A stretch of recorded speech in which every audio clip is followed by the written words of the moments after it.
focus on their experience in the third course, which focused on ethics and technology. Just a brief review of the pathway in Workland School. Our students can take a graduate certificate as a credential towards their graduate diploma, and then they can complete their master's degree with a research step that involves action or other kinds of classroom-based or school-based research in which they engage in research-based learning and experiential learning experience, and then many of them often publish out of their research. The students in our Master of Education program have been in a research-rich experience because our program has been deliberately designed to lead into a doctoral degree. So our students get very used to doing research in all parts of their program. A few terms are important to define as a part of our research. In the literature, there's a lot of interest in open education research development, and UNESCO defines teaching and learning resources as those that students and teachers can access. What is open about education resources is the opportunity to revise, refine, remix those resources in open ways. And that was certainly our focus in this research.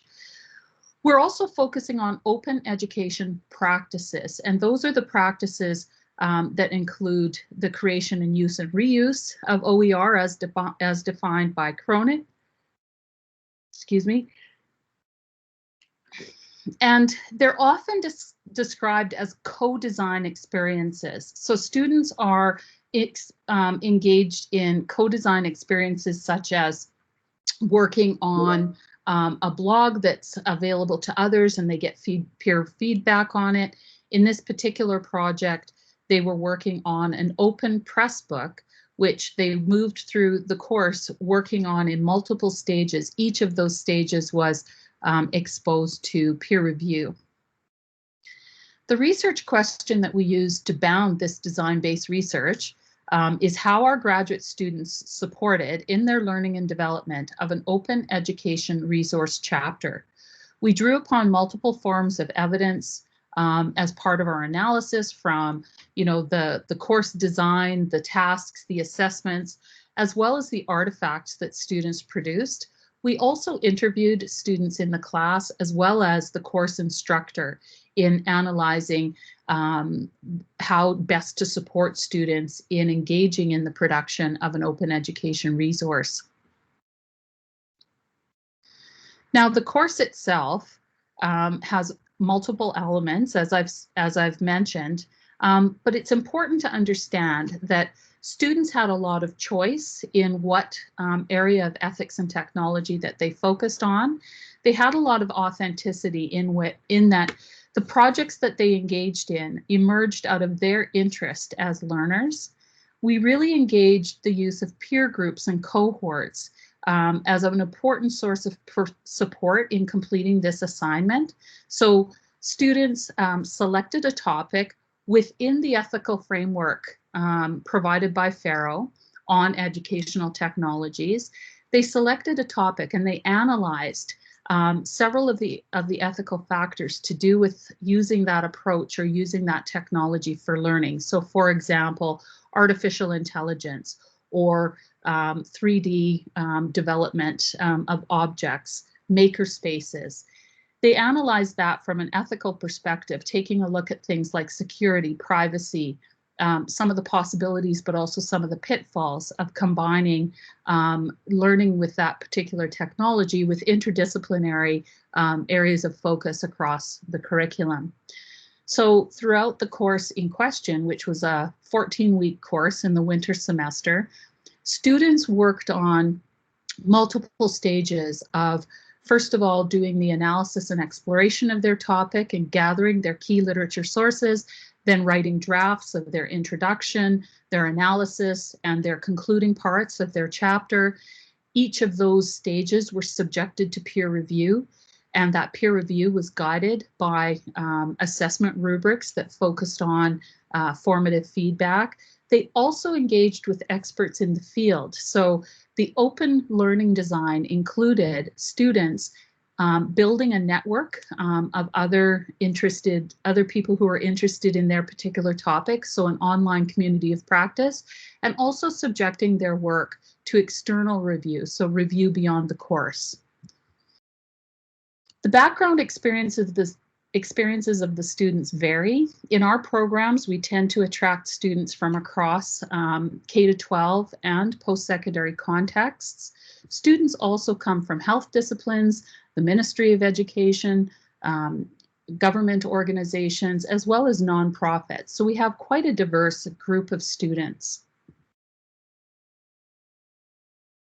The students did eventually produce, with our support, a multi-chapter online press book on ethical use of technology in digital learning environments.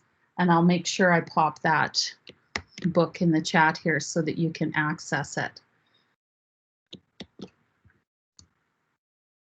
It's important to share that they worked on these chapters, they peer reviewed each other's chapters. There was also external peer review by the research team.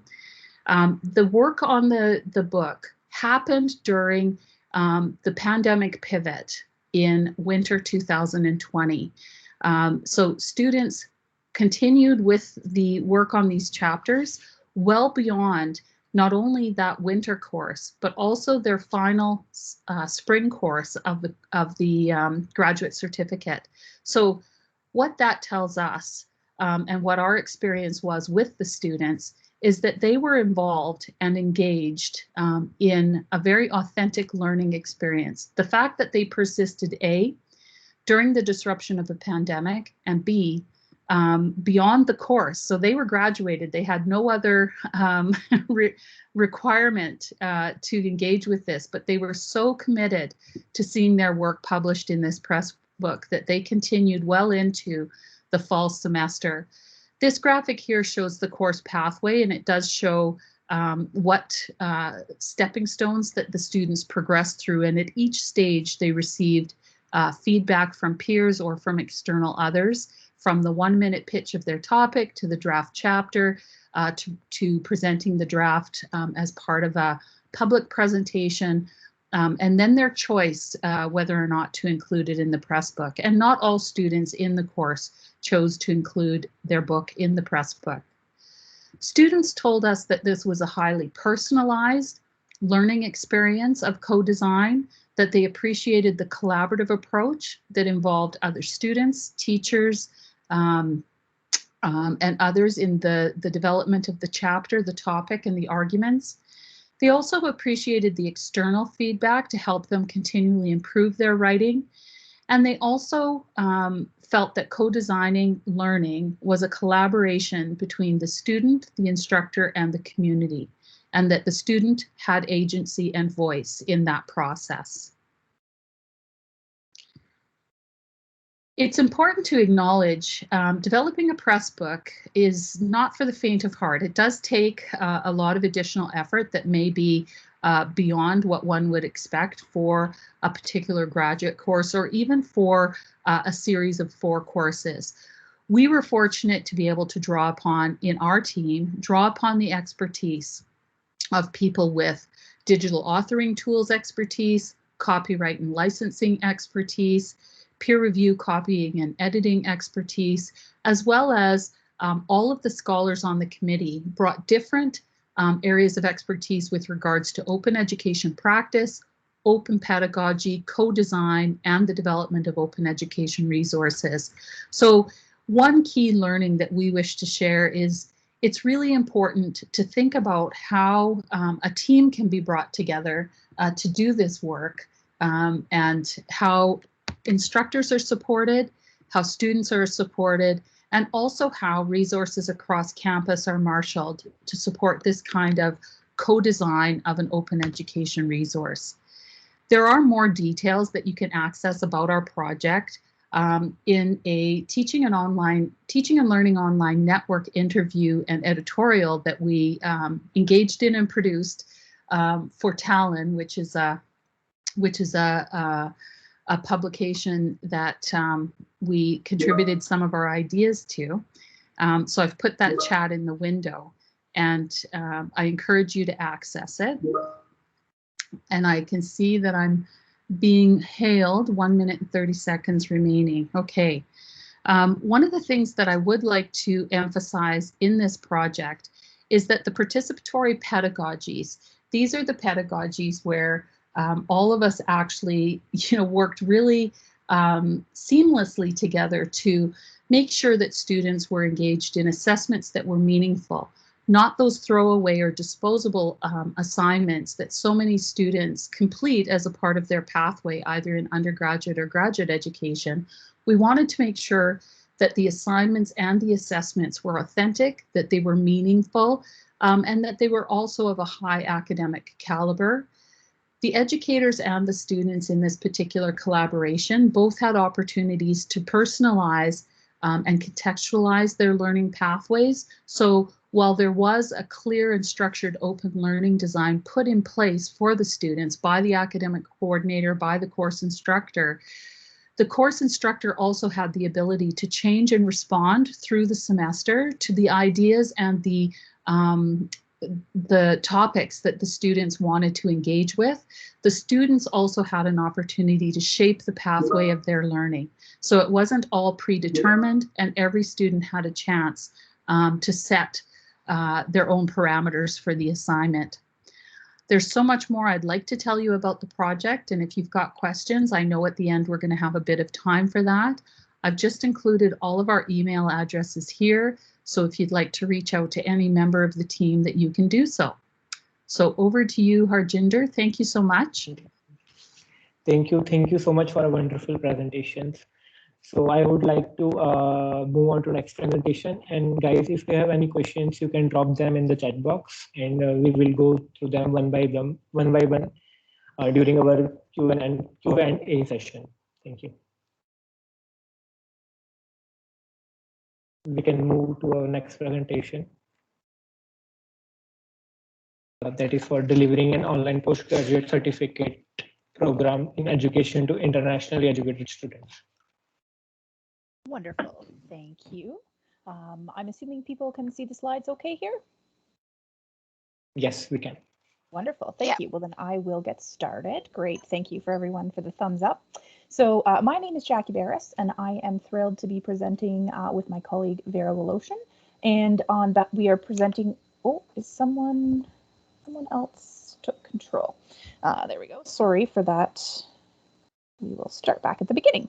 So I'm presenting on behalf of the team whose names are listed there, and we will be presenting on our experience delivering an online postgrad certificate. That certificate's in education to internationally educated students. And we're focusing on the lessons we learned from the COVID-19 pandemic. I would like to acknowledge that Brock University is located on the traditional lands of the Haudenosaunee and Anishinaabe people, and the territory is covered by the Upper Canada Treaty and within the land protected by the Dish with One Spoon Wampum Agreement. And we are grateful for the friendship and partnership of many First Nations, Métis, and Inuit people. And that reminds us that our current great standard of living is related to the resources and friendship of Indigenous people. So if we look at the landscape for international students coming to Canada across all of the education levels, so elementary, secondary, and higher education, we can see that there generally has been quite an increase in the number of new study permits issued. That is until about the pandemic hit. So as we know, January 2020, the pandemic worldwide, and then we started to be affected here in Canada in March of 2020. And you can see that there's a very steep drop off in the number of new permits issued between what was 2019 and the beginning of 2020. Extensions continued, but massive decrease in the number of new study permits. If we look just at the higher education or university trends, the trend is the same. So an increasing between 2017 and 2019, and then again, that steep drop off in the number of permits issued across graduate, undergraduate, and English as second language, along with other studies. And then the Canadian university sector Brock is no different. So we have experienced a steep drop in the number of new students coming to Canada, new international students coming to Canada to study.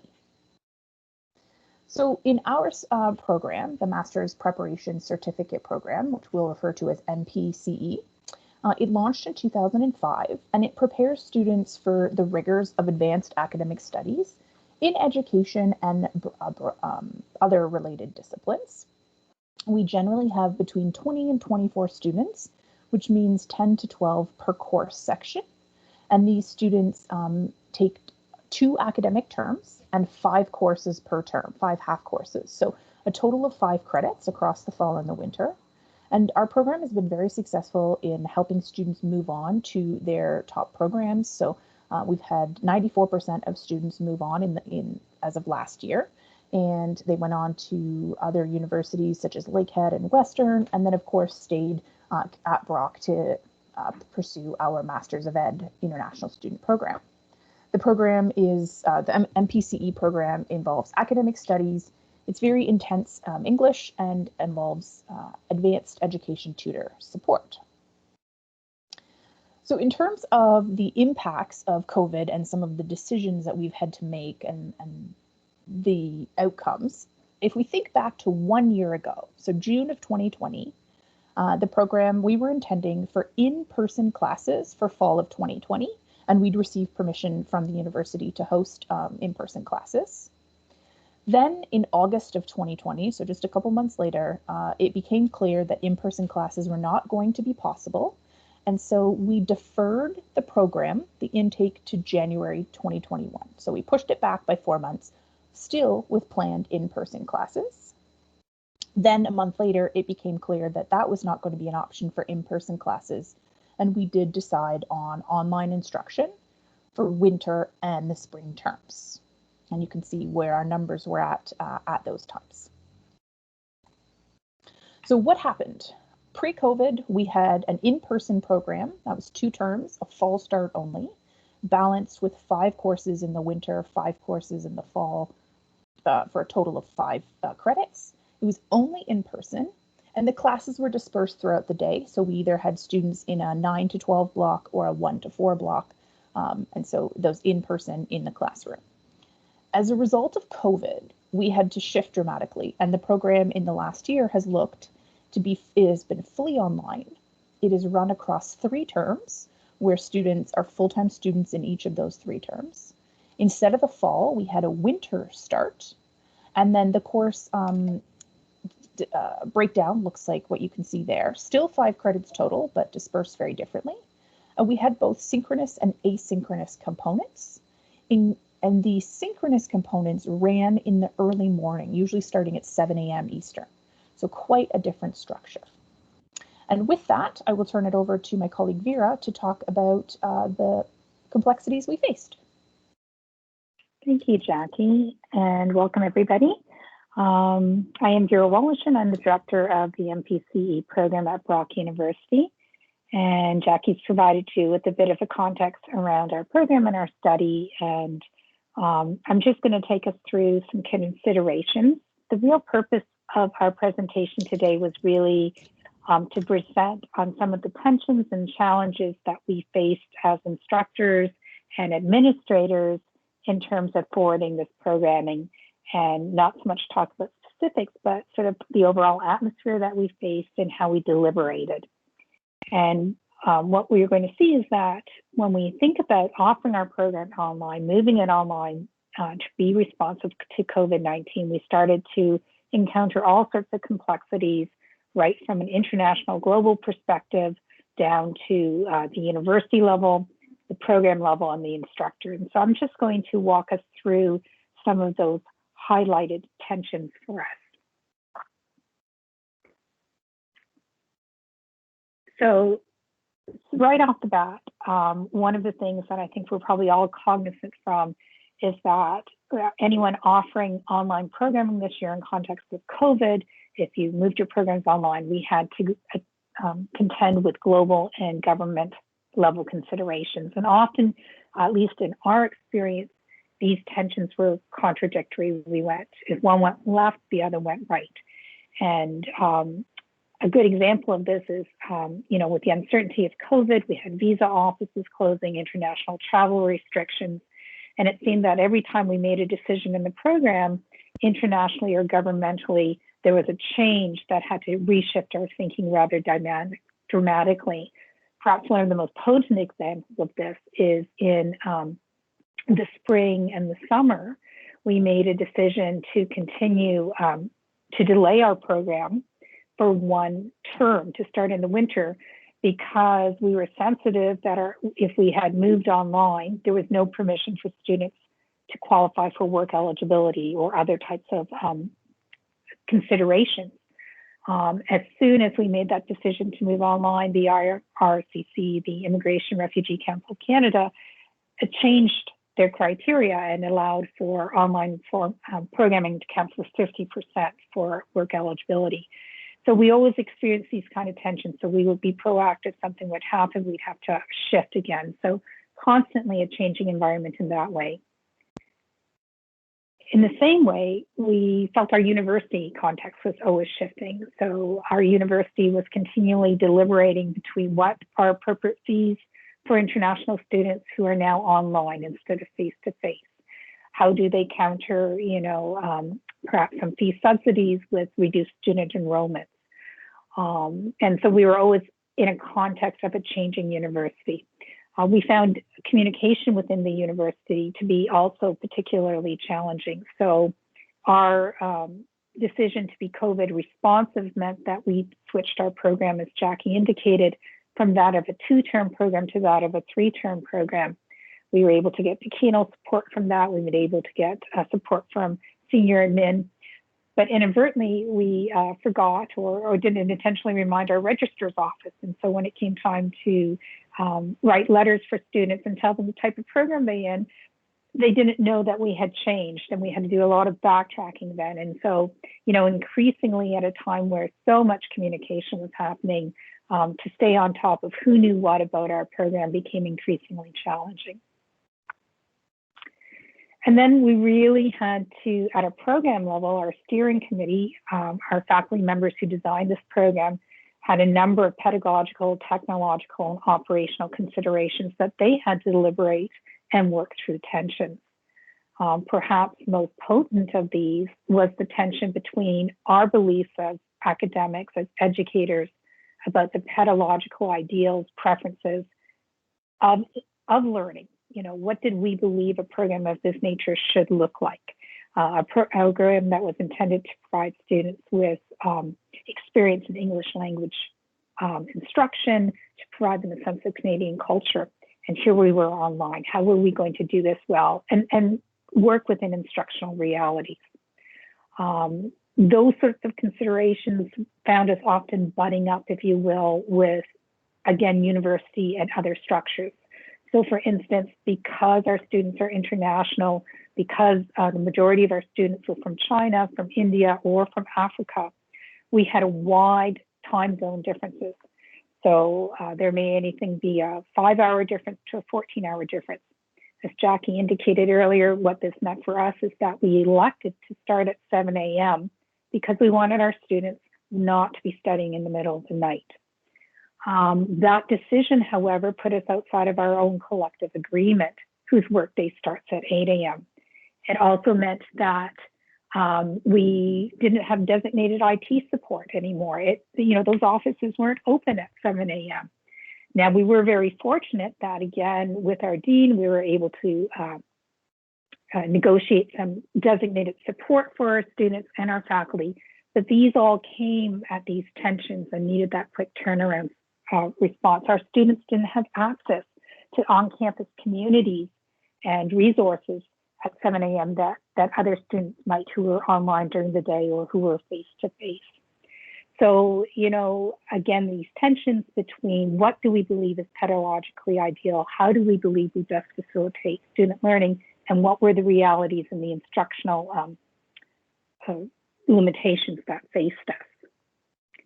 Jackie, do you want to talk about maybe some of the other things our program did in terms of community building and building skills for students? Your mic isn't on. Yep, thank you. Wouldn't be a session if someone wasn't muted. So yes, we built, had to intentionally work to build an online community or build that community online where students would normally have the opportunity to sit in class and meet their classmates. We wanted to make sure students didn't feel insulated in their own homes, in their own countries. We also ran into some challenges with course content and sequencing. So since students were at home, one of the courses is a course that talks about social justice. And we were cognizant of the fact that we would be maybe asking students to learn about sensitive content. If we're going to be teaching about homophobia, perhaps students are sitting in a country where some of homosexuality is still illegal. So we needed to be sensitive to that. And then because of the demands of increased technology, we did have some faculty, student, and staff attrition because the program was structured differently from the in-person setting. Thank you, Harjinder. And so then at the instructor level, many of these things overlap. So while it was a program level concern, perhaps the same concern was facing instructors at the instructor level. So student privacy and engagement, for example. Veer and I have our cameras on right now because we're presenting. All of you have your cameras off as per the request. But do we do the same for our students? Do we ask students to have their cameras on? Do they feel safe? Are they in a spot where they can do that? But then, of course, if I don't have my students' cameras on, am I able to judge whether or not students are getting the information we're sharing? Also, the sociocultural sensitivities I previously mentioned. Additional technical proficiency. So do students have the ability to use the skills that or the platforms we're asking them to learn? What about access to textbooks and materials? So some countries block specific materials. And then, of course, for instructors, they might, when kids are in school, do you have to drop your kids off at daycare, except you're teaching online at your normal 7:30 drop off? So lots of things that needed to be taken into consideration in both personal and professional levels.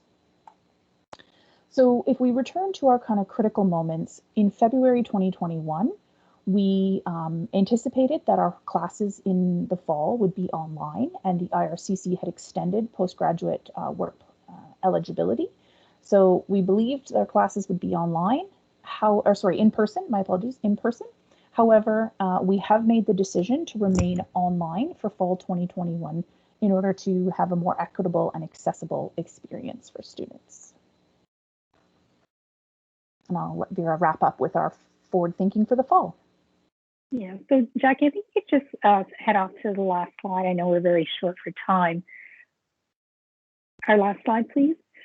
But I think what we have captured in this experience, again, of putting a program online, not developing a program to be online per se, but responding to COVID to go online, is that for a program of our nature, the master's preparatory program, we started to ask ourselves questions, and we don't know the answers to this. I think our committee will still reflect on this. But is it possible to really deliver a program that is purporting to promote Canadian culture, Canadian values, to purport an intensive English language learning experience, academic learning experience online? Is it possible to offer it online? And I think we're still deliberating that. There's some evidence that suggests yes, it is. There's some evidence that says, well, maybe with some corollaries there. We're not sure, but it really has made us reflect on what our program is and how it can be delivered, and certainly reinforced to us that online learning is something that many people quite seek out. It's preferred by some, but that there are still many, many challenges for others. And I think it will, for a few years, we'll be deconstructing our COVID experience in this program as we sort of reflect on what we did and what is in our future. So thank you. Thank you so much for the wonderful presentation. So that's all for all the presentations, for all the attendants. If you have any questions for all the presenters over here, you can drop them in the chat box and we will go through them one by one. Thank you.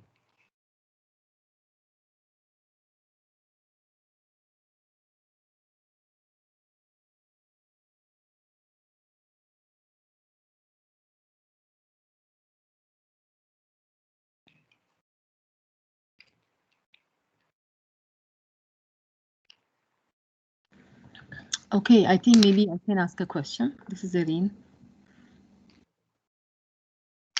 Hello, Harjinder. Can I? Yeah, sure. Go ahead. Okay. Thank you.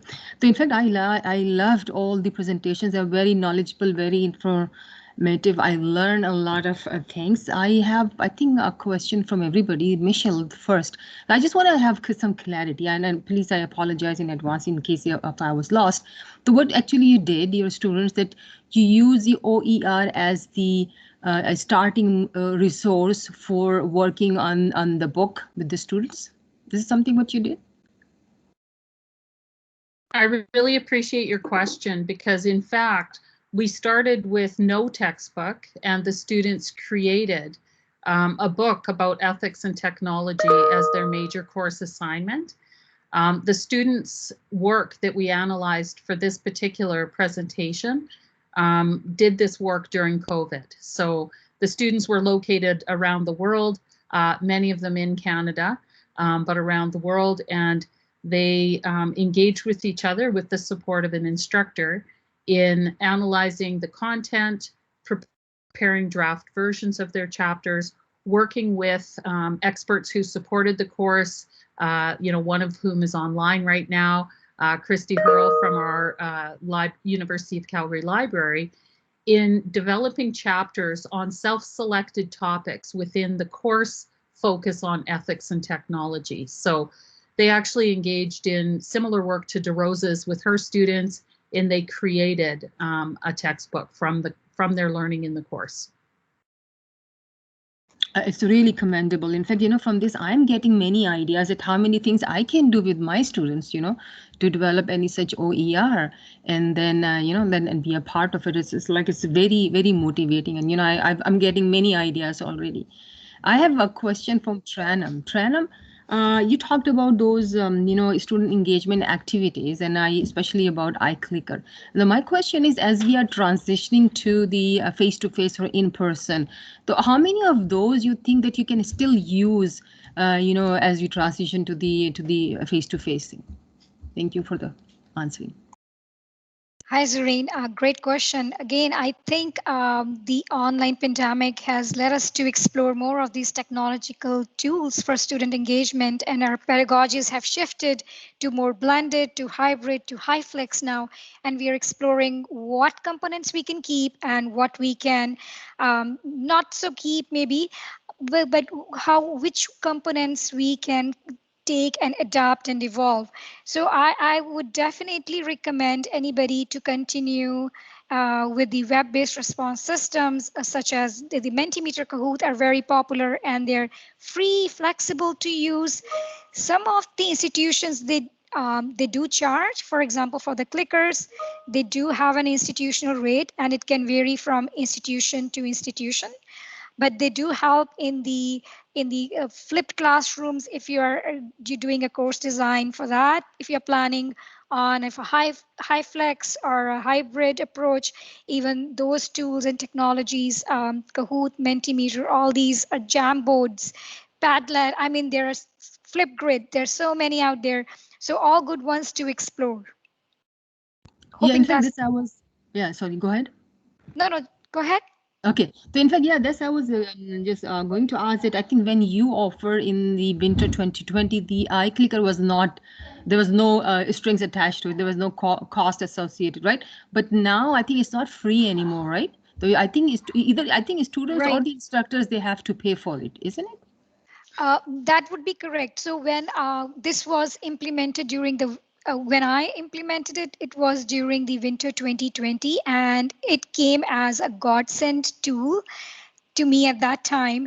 The reason I'm saying this is so our CTL, the Center of Teaching and Learning at Windsor, at the University of Windsor, we were trying to test and try this iClicker Cloud at our institution. And this was being tested with the 5 instructors at that time. And I thought maybe let's give it a try. And for us, it was like a semester trial. And we had no cost associated with it at that time. However, soon after, it's being continued.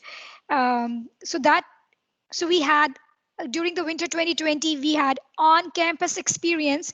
The students, we were able to expose to some of the challenges we had faced with this free version. And there is a paid version too, but with the free version too, there were still challenges which we had to find our ways out. And even though it was millennials love to sleep and live with their BYODs, bring your own devices, but sometimes they have Wi-Fi connection issues and so forth. So we had that time and opportunity to navigate those challenges while we were there on campus. And in the middle of the winter 2020, there was a sudden shift, if you recall, to the online world. And so that played out well for the winter because it was free at that time. But now the clickers is available from the bookstore, and it is a paid version. I believe the remote is for around $42. And if you're looking for using the more modern, using your mobile phones, smartphones, then you would have to pay a small fee of around, I believe it's $12 for 6 months. And if it's a year subscription for the license, it would be around $19. Thank you, Tranam. Yeah, thank you so much. And on a lighter note, and for other people, perhaps that just to let them know that Tranam is a friend of mine. Tranam, I like your outfit today. It's different than your picture. Thank you. Thanks, Zareen, for your question. All great questions. Okay. I have a last question from Jackie and Vera. It is about I think, as you mentioned in your talk, that as we hit the pandemic, the student enrollment was going down, and you showed different statistics and different figures. So I have a question. Like as we are transitioning back to the face-to-face, do you see that the students are picking up? Like the more students are enrolled, getting enrolled, especially in your MPC program? Any stats on that?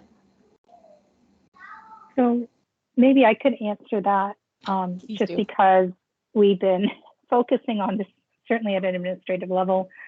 Unfortunately, sort of bird's eye perspective on international student enrollments for the next academic year suggests that there will be continued challenges with that we can anticipate across the country and North America, that international student enrollments will be more than last year, but less than our normal rates. And so I think most programs are expecting another dip. Certainly we're still seeing challenges in students' capacities to travel internationally. My understanding is that, for instance, visa offices in India are only opening up at the end of this month, and it's still, uncertain. England has just extended their travel ban. So I think that for those of us who work closely with international students, we probably will expect to see lower than typical enrollments.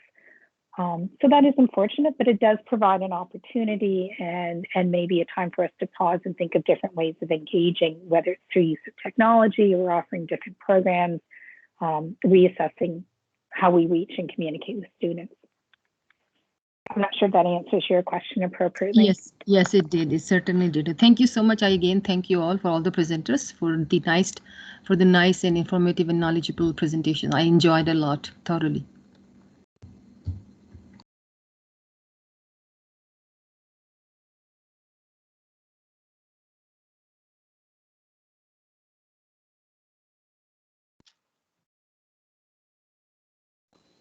If there aren't other questions, I'd actually love to ask one from Michelle. You had a team working with you, and I just love the idea of having the students produce something that others can then use and sharing their knowledge, as opposed to writing an essay that perhaps would have limited readership after that one course or a series of courses. And I'm wondering if you can talk about the workload for not the students, but the others who are assisting to publish the textbook, so that if any of us are looking to adapt that outcome in our class, we have a bit of a realistic idea of what we'd be facing to make that a reality. Thank you, Jacqueline. That's a great question. We were supported by a Scholarship of Teaching and Learning grant from our Taylor Institute for Teaching and Learning. So that enabled us to engage the 2 research assistants as support for the course. So that helped with the research component. It also helped with some of the, it's helping this term. We got another little small grant to support another graduate research assistant. And this time, the student is involved in both supporting the instructor and the students with some of the, the posting in Pressbook, arranging their chapters, that kind of work. But it was really, all of us helping on various bits that we had expertise in. And, the students had a little bit of a hiccup because of COVID. We're noticing this term that everyone seems to be used to working in this way, in the pandemic way. And students are ready to go and will likely be able to publish the Pressbook probably at least 4 months faster. We've learned a lot more as a team, so we're more skilled, but we also know better as well how to support the students. They are also not kind of experiencing the shift live during the pandemic shift during the semester. But, it did take 3 academics. It took another academic from our library who brought expertise in open education resources, indexing, archiving, to support the students. So it really does require a team approach. Would I undertake this as an instructor in my class as a sole operator? Probably not. And I feel pretty confident in doing a Pressbook. We're going to use a Pressbook for this working conference that I'm a part of, and Christy's helped me set that up. So it really does rely on good partnerships across campus with the Teaching and Learning Center, with the library, and with a couple of teaching colleagues who share this passion and vision for pursuing Pressbooks. We're stronger as a team than we are trying to go as a sole operator. So great question. Thank you. That's really helpful.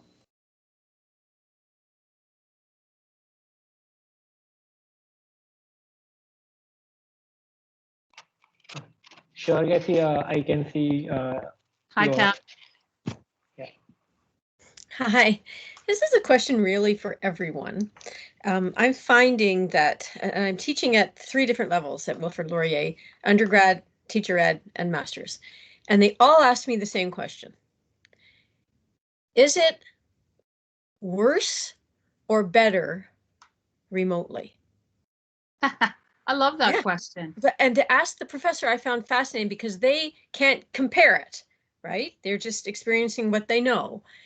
And I have come up with an answer, but I really like some other opinions on this. I don't mind starting, but I'd also love to hear from my colleagues as well. I really think it's important to think of it as different because, I really love online conferencing. There would be no way I'd be able to travel to Windsor for this conference at this time of year. I've got 27 master's students' papers to mark. So there would be no flying around for me. So I really love the increased access and flexibility. I also really love being able to access greater number of faculty development opportunities online. Everything has been thrown open to both, to hybrid models on our campus. So I can go to a professional development session in the morning, teach my class, do some marking in the afternoon, meet with my research team. It's a lot more accessible and flexible. That said, I do miss gathering together with my colleagues. I never thought I'd say this, but I do miss the campus catering. I miss having sandwiches and cookies together with my colleagues. I don't have the great catering at home that I can access on campus. It's Cliff Bars and apple juice boxes for me. But I do think that it's different, and that's what we have to support our students in exploring for themselves, that there's a different blend. Face-to-face is not superior. Online is not superior. It's really looking at what each of these modalities is best for. What are they strongest for?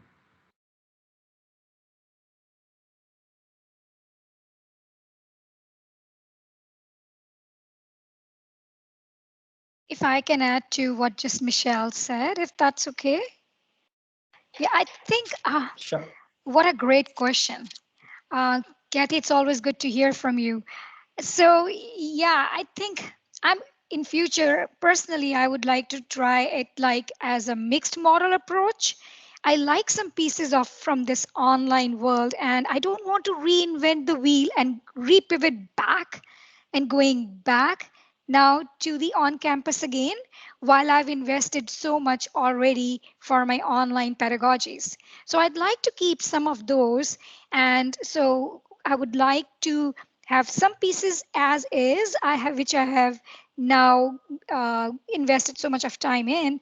And I see Zareen has shared some food based emojis. Great.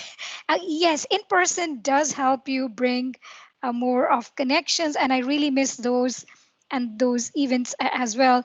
But yeah, so flipped classroom or a blended approach is the way I am thinking going forward, and I'm looking forward to hearing more from others. I'll jump in for just a moment as well, noting that it's important to remember the online that we have done in a panic situation versus online teaching that has time, to have proper pedagogical planning and things. And so I think it's important. I would also argue, Michelle, that it's different. And that there are pros and cons to everything. And it's just important that we don't solely look at the last year and 4 months or however long it's been as what online learning is. Some people have done a fabulous job of putting their courses online, and other people, it takes longer than 2 weeks in the middle of a pandemic to do that transition appropriately. So I know one of the struggles that we had, and Veer and I continue, and the whole program continues to talk about, is what are the opportunities? And we didn't have a crystal ball, so we weren't able, in the context of all of the government changes, the world changes, the university changes. So I don't know that there is a better. Certainly the ability to plan is lovely.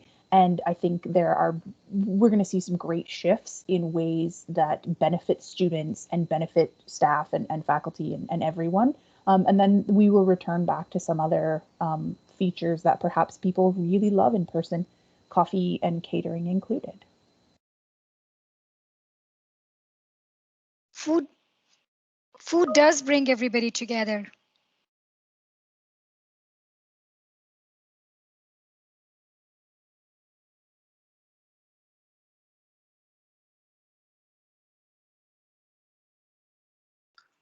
It certainly does, Dr. Kaur. Thank you. We still have some time. If anybody have more questions, we can go through it.